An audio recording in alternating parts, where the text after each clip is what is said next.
Kitab Da'wad Dami hiji kitab rek nerangkeun tentang pengakuan dam. Maksudna dam teh ngabunuh. Dibahasakeunana ku dam lantaran galibna ngabunuh eta sok ngancerkeun getih, ngucurkeun getih atawa ngamangpetkeun getih. Oge termasuk di jerona urusan sumpah. Iyalah ketentuan-ketentuan anu bakal diputuskeun ku seorang hakim terhadap pendakwa.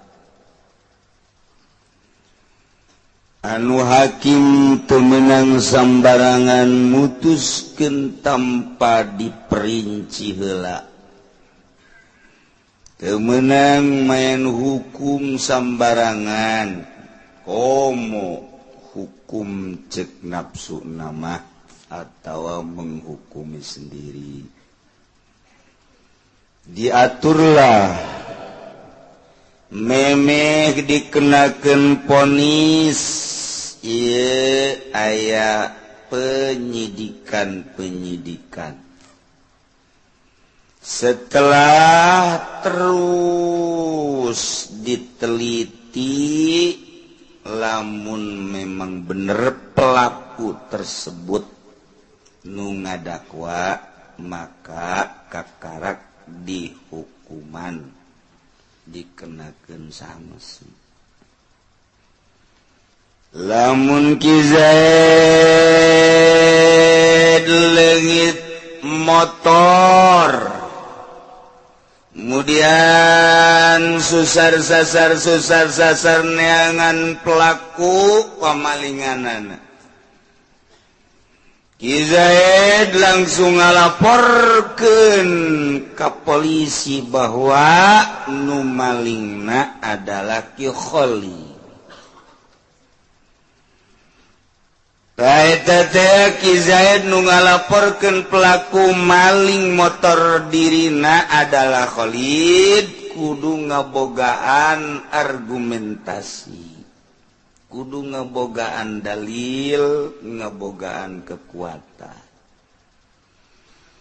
Panggil ke Ki Khalidna, tanya Ki Zaidna, Zaid ngaranna lapor nu ngadakwa bahwa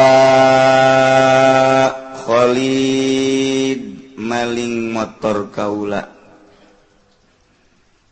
Sidik ku polisi langsung diasupkeun ka kamar khususon ila ruhi. Zaid, ya, ini surat betul tanda tangan kamu bahwa kamu melapor kehilangan sebuah motor Beat? Betul.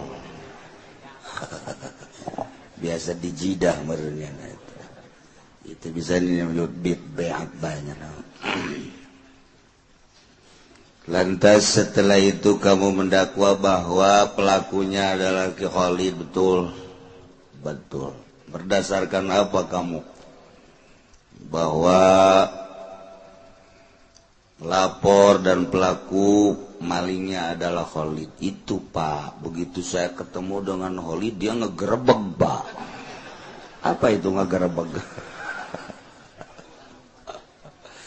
Dia langsung kaget lihat saya, langsung dia lari, saya kejar. Wah, karena dia mah cepet larinya dulu kan, dia mah pernah jadi atletis Pak. Iya balap lari, tapi belum pernah menang sebetulnya, tapi kenceng larinya. Nah, jadi nggak keuber sama saya. Jadi dengan demikian dia pasti pelakunya. Atau tuh bisa gitu. Panjang kur sebab kapanggih haju lumpat bahwa nyana pelakuna. Tapi tetap panggil mah panggil baik. Dalil kedua Pak, makanya saya menyangka bahwa yang melakukan maling motor saya adalah Khalid. Dia pakai serba hitam Pak. Kaosnya hitam, petnya hitam, kecamatannya juga hitam, kemudian celananya juga hitam, sepatunya hitam. Kalau yang serba hitam begitu pasti maling Pak. Oh, di tempat pengajian juga kalau ada yang serba hitam gitu, itu maling Pak. Aduh, polisi macam-macam bahasa. Iyalah permasalahan seperti anu kudu diselesaikan, dibawa ke meja hijau, disidang seadil-adilna. Masya Allah. Iyalah cerita maling. Cerita bahwa Ki Zaid melapor kepada polisi bahwa terjadi pembunuhan di rumah saya dan yang terbunuh adalah orang tua saya pribadi. Saya lapor kepada Bapak bahwa ayah saya terbunuh, yang melakukan pembunuhannya adalah Khalid. Wah, eta Khalid kudu diteangan ku polisi. Satungtung can kapanggih mah eta Khalid terus bae diteangan ku polisi. Wajib polisi neangan pelaku pembunuhan tersebut anu ngabunuh terhadap Bapak Ki Zaid anu bernama Umar. Terus polisi atuh pasti kapanggih ku polisi mah lantaran lah sapira negara urang leutik. Negara teh hiji aya kelurahanana, di kelurahan aya KTP, kemudian atuh kecamatan sakecamatan hanya beberapa belas kelurahan, kemudian sakabupaten sedengkeun polisi teh unggal kecamatan kan aya polsekna. Kemudian sakabupaten atau lamun sakabupaten, kemudian atuh saprovinsi, sapira provinsi, sabaraha kabupaten si provinsi. Di urang bae provinsi Banten hanya Tangerang, kemudian Tangerang bagi dua kota, kemudian Tangsel, tilu Serang, Pandeglang, Rengkas. Itu lain tuh mah. Tuh kan? Ya Lebak kan itu sabaraha sih? Kan lah ya polisi-polisi, nah, Masya Allah. Numantak lamun zaman kamari keur kula leutik aya anu kapalingan kebo langsung kapanggih ku polisi. Aya anu kapalingan sapeda kapanggih, ka jam tangan erloji budak santri leungit erlojina hanya beberapa hari beunang ku polisi kapanggih di Jakarta. Di tukang jam penadah. Dek penadah dek lain pokokna mah dijual betaku. Itu pamalingan ke tukang jam maka kapanggih bae nyaan mah. Sebab di tahun bangsa 70-an kaditu mah polisi teh ikhlas lillahi ta'ala, Allahu akbar. Kuari sakilobana jaringan, HP, telepon, internet dan lain sebagainya, saranggih luar biasa. Tapi pelaku pamalingan motor hampir 60% teu kapanggih, 40% aya lanu kapanggih, malah diciutkeun 20% lanu kapanggih, 80%. Coba eta teh kumaha ieu lalakonna ieu di negara Indonesia. Mantak sakapeung mah kulah yang jadi kapolda aja sat. Aing lah dek dirajit-rajitkeun ku aing pamalingan. Ya Allah, ya Rabb. Sakieu dahsyatna soal pembunuhan. Laporan geus ka Polsek. Bahkan geus datang ka Polres. tetapi eta aneh jasa polisi lamun henteu dibere uang bensin baik ngajedog sia nyaho ngajedog teh bahasa India eta teh lempang si polisi tangkorakna gob sia tah nu neruskeun tah sababaraha kali di Kecamatan Pasar Kemis, di Kecamatan Sepatan terjadi pembunuhan, laporan kakaulangan sakadar menta doana, menta cai, sapira cai. Bere bila perlu simreh waing sia. Ya, dah, geus lapor, geus. Tapi ternyata hasilan teu kapanggih pelakuna. Kukula ditanya lapor haju diberi duit henteu datang ke kiamat sia moal kajen kumaha ge eta lah urang hirup kuari di negara Indonesia hukumna demokrasi pelaksanaanana seperti eta masyaallah.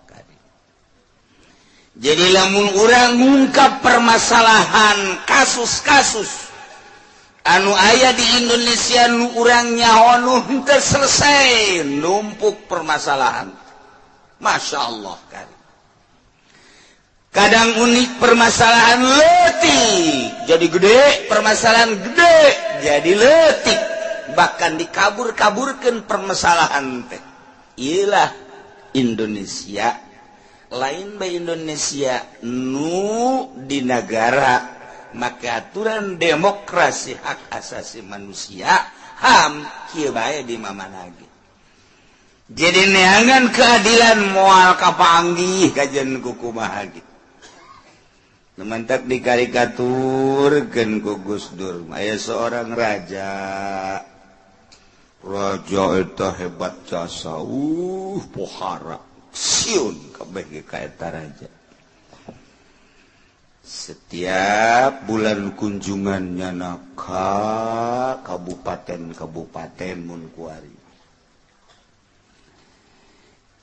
Cuman eta raja teh ngomongna sakieu doang. Asal aya nu teresep bae. Boh ka bawahanana rangkaian kerajaan atawa ka geng-geng atawa ka penegak-penegak agama panggil bae ku raja bahasana sakieu teh raja teh ayeuna kamu tahu dengan keadilan saya atau kekejaman saya tahu enggak kamu bahwa saya ini kejam atau adil kalau kamu mengatakan adil akan saya bunuh dengan cara yang adil. Kalau kamu mengatakan bahwa saya kejam, akan saya bunuh dengan cara yang kejam. Mana teh saya ngejawab na kos itu. Sia jasa betapa raja. Saya tak Gus Dur ngomong kos gitu. Inilah di Indonesia ternyata keur zaman Soeharto teh ngomong kos gitu wanian jasa tak Gus Dur. Hebatnya katakan saya ini adil atau kejam. Kalau saya adil akan saya bunuh dengan seadil-adilnya. Cara membunuhnya adil. Kalau saya kejam, engkau akan saya bunuh dengan cara yang kejam. Jawab, saya ini adil atau kejam? Udah kumaha jawabna?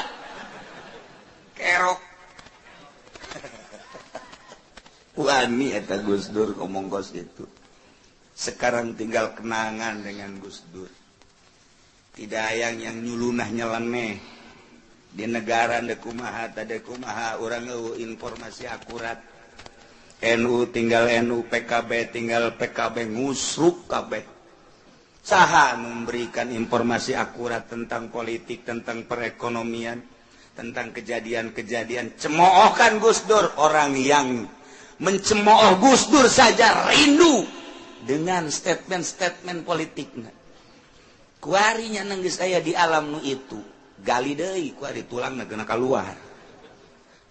Sedeksa anu mencairkan permasalahan teu pernah. Urang mah carita KKN bege rame jasa Bang Gus Dur mah. tuh KKN Soeharto mah kitu KKN aduh Habibie mah kitu praknya nyebutkeun KKN Megawati juga KKN marah pun Megawati maksudnya kayak kuda Nil ceuna Megawati seri ban tetap nanya Megawati maksudnya kayak kuda Nil itu apa kuda Nil itu kan nggak pernah ngomong diem ngerendam aja nah ini wakil saya Megawati ini KKN kayak kuda Nil diem aja kayak itu kayak kuda Nil aja nggak pernah banyak tapi nyeruduk terus bisa anda Gus Dur susah anu wani coba orang cuma kuari ulangan-ulangan eta teh kan bahasa lain lalagaan lamun ku urang diamati jaheuh bisaan Gus Dur jawab saya ini adil apa kejam tapi tetap dibunuh wae kan kerok eta urusan nah, eta ieu permasalahan dakwah dam wal qasam ya Allah ya Rabb nu mantak diayakeun presiden diayakeun menteri sesuai jeung kebutuhan menteri luar negeri menteri dalam negeri menteri pertahanan dalam dan luar negeri menteri sosial menteri kelautan kedaratan kahiberan macam-macam menteri di zaman Soeharto bakar da kebingungan nyieun porsi menteri datang ke aya menteri luar biasa segala jangan sababna jang urusan sementaranya na nyogok geus gede jasa ka Pak Harto nyogokna geus gede porsi kementerian geus eueuh dijadikeun menteri naon ku aing lantaran dijadikeun menteri sogokanana geus gede dengan perjanjian nu luar biasa dijadikeun menteri geus eueuh porsina dijadikeun menteri luar biasa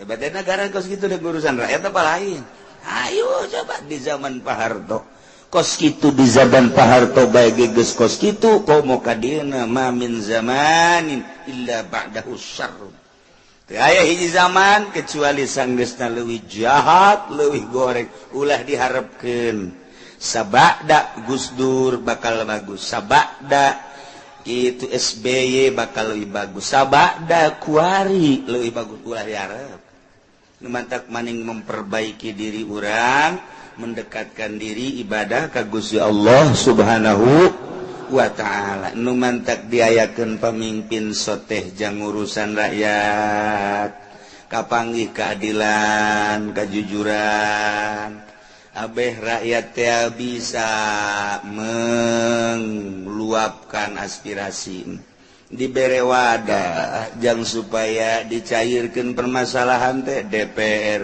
ngaranna ge Dewan Perwakilan Rakyat asal ngeunaheun urang lamun ngabahas tentang rakyat jeung DPR nang urang milih partaina aya partai kuning tai aya partai hejo dan lain sebagainya sama seuri kuning tai atuh maksudna eta ndeka mana urang meluapkan aspirasi di sebenarnya silakan ndeka petilu nu kuari keur acak-acakan ndeka PKB nu kuari keur sakit hati ndeka PDI nu nyurudug bae apakah ndeka Golkar anu konengna koneng ketai-taian ndeka mana hayu coba sia silakan emang kos karari itu emang alecreg atuh jadi luhur negara ribut kuari bae urusan kahandap di pendidikan SD diterapkan SMP supaya ulah ribut rapih dan lain sebagainya kurikulum lagi bakal diganti melalui pemantauan Australia dan lain sebagainya supaya rapi deklarasi kumaha di luhur namain jotos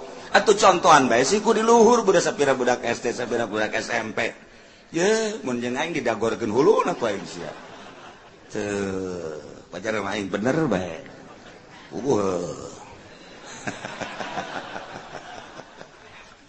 yes tadi ya mantak ayah presiden yang melaksanakan rantingna kahandap geus mah aya menteri-menterina aya gubernur aya bupati aya camat kahandapna aya lurah pertahanan dalam negeri politik polisi pertahanan luar negeri ya ABRI luar biasa aya kitu naon angkatan darat, angkatan laut dan lain sebagainya. Jangan rakyat gitu supaya rakyat tenang, tentrem, anu bergerak di perdagangan supaya dagangna bararagus, maksudna kan gitu supaya hara runtung, anu bergerak di pertanian supaya tanina hararebat, supaya hara runtung, anu bergerak di berbagai-bagai misalnya kesehatan supaya ngarareunaheun, nu bergerak di berbagai-bagai naon ieu properti supaya ngeunaheun ieu dilindungi ku pemerintah. Tak eta maksud aya pamarentah teh kos kitu kan ngeunaheun ka hate urang. Oh, kami atuh milih atuh aya kos kitu mah pilih atuh kami. Wadahna cek DPR, engke ku kami digodog, diangsongkeun langke ka pemerintah sebagai eksekutif, nyanalah anu bakal ngalaksanakeun. Cak pemerintah kami tersep jasa di negara kami aya jalan rogreg. Kami teu betah aya jalan teu bagus, kami izin jasa ka rakyat lantaran rakyat eta pajak terus bayar tapi jalan teu bagus, kami ieu izin jadi bupati, izin jadi camat, ulah diantepkeun jalan teresep kami mata jalan joret teh teresep aing izin make kenong di dieu goblok. Eta kos kitu tah maksud pamarentah teh kos kitu. Ta eta Masya Allah karing tenang cek cenah rakyat kami nungurusan jamaneh mah terus bayar pajak bulan hareup bakal ditaekeun di BBM tenangnya. Tuh kan ngeunaheun urang aya nungurusan besi aya kesenjangan laporlah ke DPR, olahlah di DPR. Cakal, laporkan ku hari hasil TK pemerintah di daerah bupati, di provinsi gubernur, engke bakal turun keputusan-keputusan anak kangenaheun nu mantak wajiblah memilih DPR lantaran DPR jang lola urusan kebutuhan masyarakat engke dilaksanakeun ku pemerintah kan ngeunaheun kan kitu tatis asana kana ceuli kana jajantung perasaan asa urang boga abah asa boga kolot urang teh bakal nangareunaheun prak bek kanyataanana geus sabaraha tahun urang milih bupati Jalan Pasar Kemis ka Jati can nyorang rapi geus sabaraha tahun urang milih bupati di Pasar Kemis datang ka Cikupa Ambalaya geus tarolah tambah sepira daerah ieu Tangerang Banten kaditu hayang urang ngeunaheun be ulah ngarem-ngarem ngeng nyaho nabrak bae teu pernah bagus atut ku atutna rano ku ranona iraha ieu iraha bego aing menyampaikan aspirasi sia ya. Nah ieu keur carita dakwah damwal kosamah laporkeun ku urang pejabat mana anu kurang ngajar urang ajar laporkeun ku urang tikem habak ieu lantaran demokrasi manu berkuasa adalah rakyat pemerintah aja melaksanakan kahayang rakyat nu matak dipilih lagi ku rakyat naik ku rakyat turun ku rakyat kudu nama kos kitu urang dia tak sebenarnya mau lamun demokrasi mah jeung pemajikan ge naik da urang kanyana jeung turunna kumaha cak pemajikan eta demokrasi nu sebenarnya mah eta sia maju ka mana bae ngomong teh macem-macem bae tuh ieu mah hese ieu permasalahan teh lain lalagan sebab ieu mah lain jang urang jang saya jang kodi jang jaksa jang hakim untuk memutuskan teu meunang sambarangan memponis memutuskan andai kata aya anu terbunuh panggil pelakuna ulah langsung dihukumi tetap kudu diperinci heula iya atau tidak bantak polisi perlu BB itu lain BlackBerry sih mah kadinya bae barang bukti Iya kudu diayakeun barang bukti lamun ngabunuh mun teu langsung dipoto atawa aya saksi golok namana pesona mana kan laporan ke polisi kan polisi mah duduk manis jangan mah di kantor teh nyaho saha pelakuna nu neuleukeun di lapangan siap henteu nyana dijadikeun saksi barang bukti naon na ieu lah engke bakal diadili seadil-adilna melalui hukum Al-Qur'anul Karim lamun mutuskeun hukum lain make Al-Qur'an wa man lam yahkum bima anzalallah faulaika humul khasirun faulaika humul kafirun jelema nu mutuskeun hukum lain make Al-Qur'anul Karim rugi jaga di akhiratna kafirnya na asupna na'udzubillah min zalik wa min zalik tuh.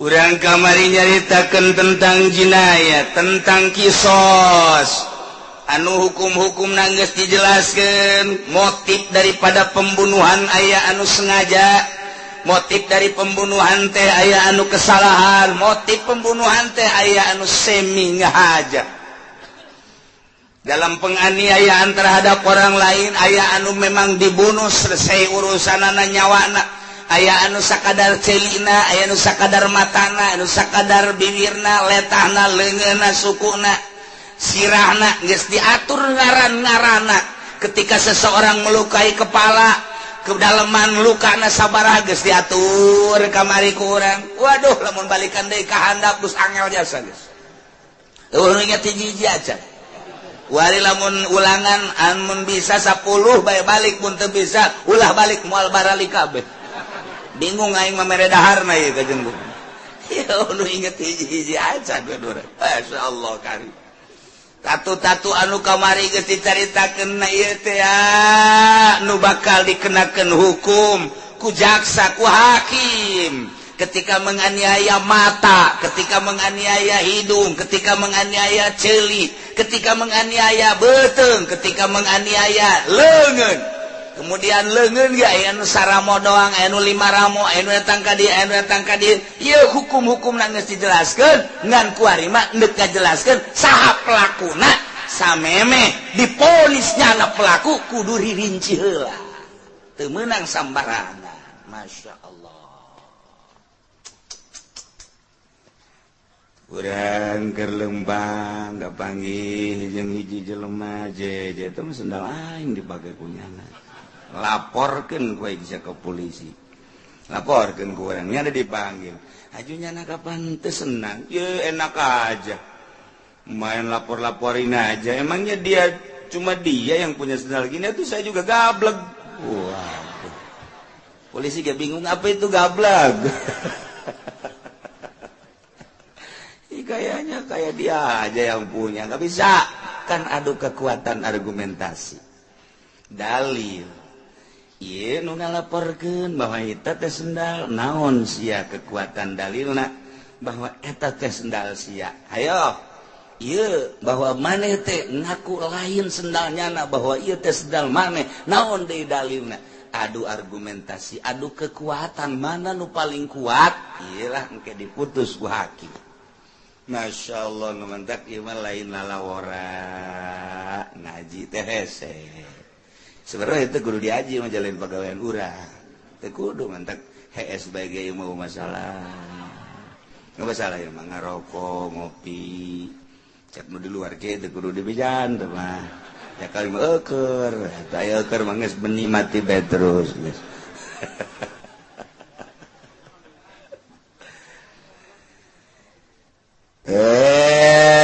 ya jadi dua permasalahan hiji dek nyaritakeun tentang ngaku ngabunuh nomor kedua pengakuan tersebut kan perlu dalil-dalil di jerona aya sumpah maka dek dicaritakeun tentang persumpahan sumpah ya Allah ya Rabbi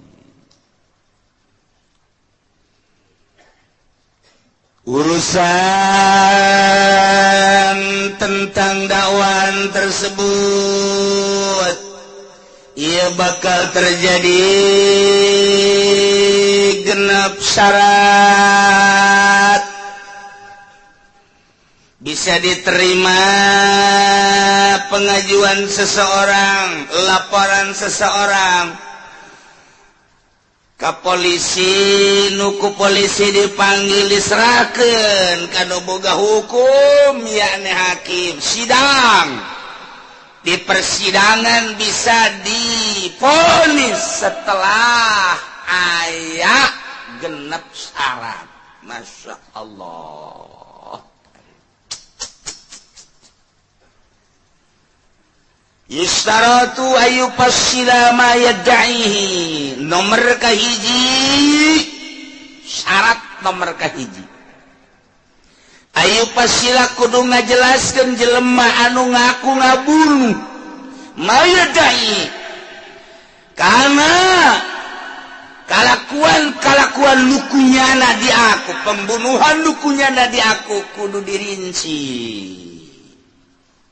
min amdin nyaeta ngahaja khotoin kesalahan intirodin soran syirkatin babarengan panggil Khalid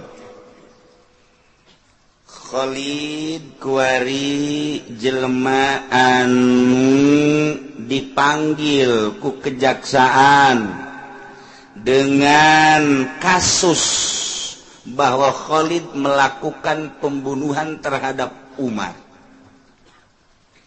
Pendakwa adalah Zaid, lapor. Maka ke Khalid panggil ku jaksa, diinterogasi, ditanya. Pertanyaan pertama ayupasila mayadda'i, menjelaskan secara rinci tentang pembunuhan nukunyana dilakukan. Maka setelah bahwa Khalid benar-benar pelaku dari pembunuhan yang bernama Umar, numantak memang nyana bener ieu teh sebagai pelaku lantaran geus aya tanda-tanda nu kuat, argumentasi nu kuat, aya barang buktina, saksi na aya. Maka jelaslah bahwa Khalid adalah pelaku pembunuhan terhadap Umar dengan barang bukti pisau taranghau. Oh, udah pisau taranghau. Udah kuari batu jauh pisau taranghau kos kumaha. Nyeri eta dibunuh ku pisau taranghau mah. Bo, lantaran jadi tarang teh lain jelema bae orang hau ge tarangan. Budak kuari mah teh nyahoeun budak kuari. Budak kuari mah teh nyahoeun hau lantaran masak nage kuari mah atuh di kitu naon ngaranna? Magicom. Kosmos, batu bara. Waduh.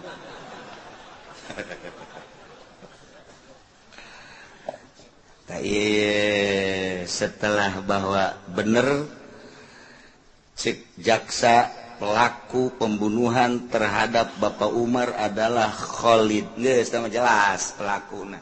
Hiji memang aya barang bukti pisau, nomor kedua aya saksi-saksi.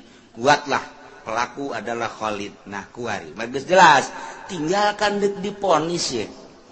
Karena memang ia Khalid adalah membunuh terhadap Umar. Motif pembunuhan anak kudu dijelaskan. Syarat nomor kahiji ayu pasila mayadai, merinci secara beber tentang pembunuhan nu dilakukan ku manehanana min amden. Apakah aya unsur kesengajaan ngabunuh Naki Khalid terhadap Umar? Apakah memang ieu pembunuhan teh khoto kesalahan teu maksud ngabunuh Umar? Atau memang ieu teh syibih amdin jeung ngabunuh teh bener-bener sorangan atawa babarengan sabaraha urang kudu dijelaskeun ku Ki Khalid tanya ku jaksa lantaran ieu jaksa kan hendak memutuskan hukum beusi salah lamun salah engke kan pengadilan terakhir di Rabbul Jalil jaga di yaumul kiamah wah ujianana nu puang berat tak jaga di yaumul kiamah adalah jaksa jeung hakim eta mah engke di akhiratna sarua jeung diturihan kesiksaanana sanggeus diturihan maka pesotra engke ditendenan kadinya kunana aja dibelem diturih deui disebutna hukum picis dikeset Kanjeng Nabi percis kos embe dikeset bae ke di akhirat hakim jeung jaksa mah keset mangkaning lain paeh pan embe onam dikeset kan paeh embe onam dikeset kan munding onam kan paeh geus dipencit ieu mah hirup-hirup kan dikeset ku malaikat diturihan dia lain maksud ngeset teh pan siksa terus teu bisa ngomong ku kumaha disaksian ku bang juta-juta manusia kos kitulah siksaan terhadap pemutus hukum ketika mutuskeun hukumna sakadaek sakahayang kita akur jeung Al-Qur'anul Karim kos di Indonesia hakim-hakim di Indonesia, jaksa-jaksa di Indonesia, lamun nyana henteu tobat, atuh geus di akhiratna bakal dikeset ku malaikat. Hirup-hirup dikeset. Teh geus beres dikeset diterapkeun deui ka awak. Dikeset deui, ke diturihan, ke diterapkeun deui.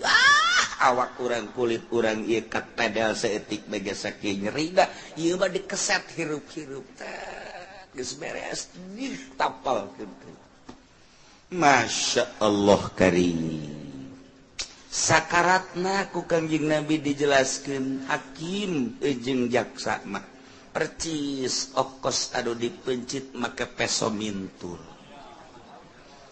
kos gitulah dipencit digodot make peso mintul ai raheut maraheut tapi kan teu daekeun tandes tah kos gitulah bangsa hakim nu urusan-urusan jeung hukum teh seperti eta asal ngahukuman nu lain make Al-Qur'an geus kos kitu bae masyaallah nu mantap kadang-kadang masieun urang teh rempan satu sisi orang butuh penegak hukum di sisi lain saha nu bisa negakkeun hukum boro-boro urusan-urusan kitu sogok-sogokanana ieu urusan hukumna ge geus kaluar ti aturan masyaallah mun inget kadinya hirup di dunia mangkaning moal kebal tinggal salengkah deui urang bakal pararidah ka alam itu alam anu terus urang diuntit ku amal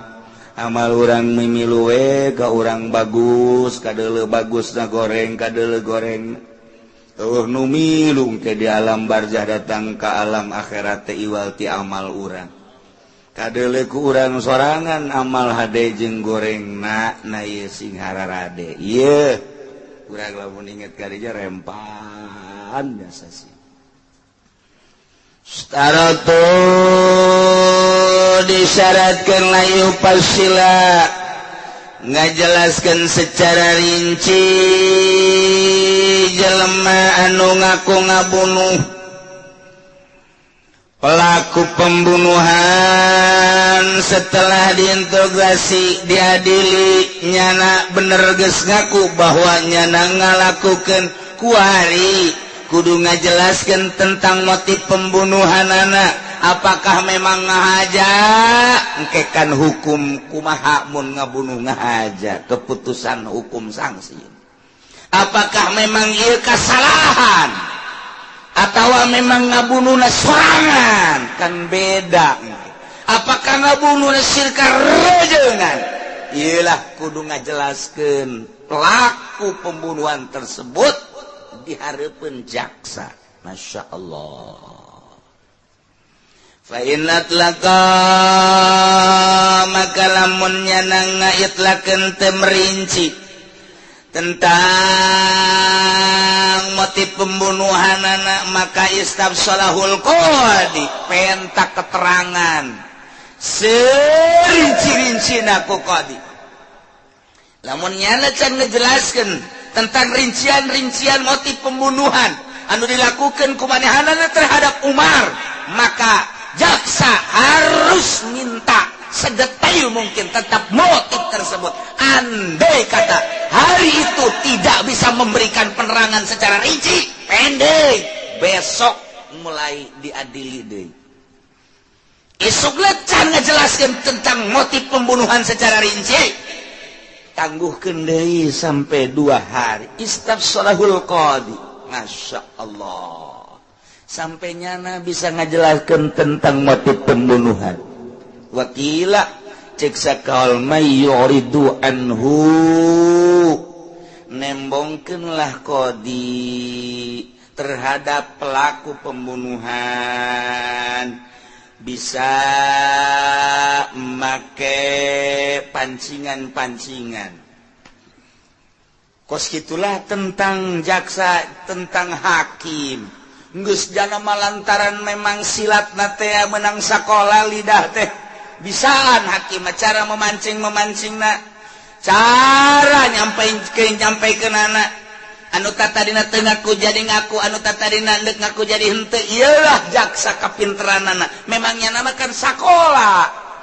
Kan silat teh aya silat kitu leungeun awak, aya silat lidahnya nama lidah pakai silat.